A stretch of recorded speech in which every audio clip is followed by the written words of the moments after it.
人生難免經風雨，但係不能夠冇夢。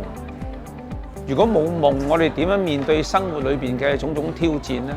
而且我哋又點懂得去欣賞、珍惜風雨之後嘅陽光呢？香港教師夢想基金喺2015年開始，我哋成立呢個基金係幫助、鼓勵、支持老師去實現佢哋自己嘅夢想。即係我哋鼓勵年青人追夢啦。咁我覺得老師咧，如果可以踏出第一步，都去追夢咧，俾一啲年青人一個嘅 model 啦。咁一齊去追夢，咁我覺得呢個係最好嘅教育咯。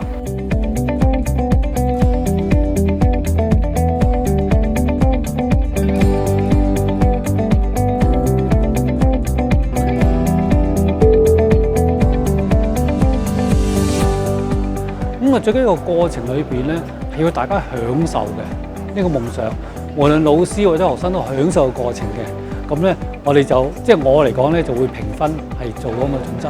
即係簡單嚟講，第一創意，第二就話咧係簡單嘅，第三就話係可行性高嘅。再次好多謝香港教師夢想基金對我嘅計劃嘅一個賞識啦。咁今次嘅計劃係可以俾到我學校一班非華語嘅學生，可以有機會將佢哋嘅畫作帶到去斯里蘭卡。首先咧，好榮幸啊，能夠得到第2屆嘅教師夢想基金呢個嘅得獎，能夠喺咁多個唔同嘅計劃裏面咧得到呢個嘅肯定咧，咁其實對我哋推展日後嘅工作，對我嘅夢想嘅實現咧係非常之俾我一個好大嘅強心針嘅。好多謝教師夢想基金，可以去俾一個機會實現我自己一個小小嘅夢想。我諗呢個基金咧，實際嘅幫助，我諗首先真係好現實嘅。喺資金方面咧，我哋的確會令到我哋充裕咗唔少。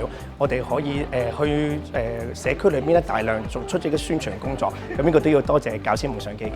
教師夢想基金係一個好好嘅平台俾大家發夢嚇。咁就隨住呢啲夢想咧，其實我哋可以實踐到或者實現到咧好多大嘅成就出嚟。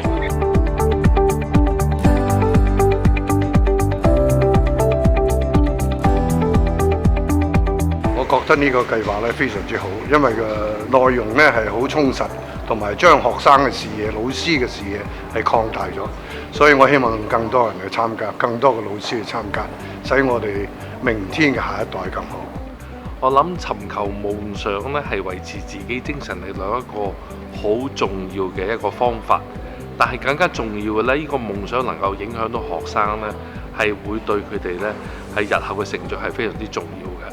我希望多啲老師咧能夠堅持你哋自己嘅夢想，亦都用你嘅夢想去影響學生參與呢個教師夢想計劃。香港教師夢想基金。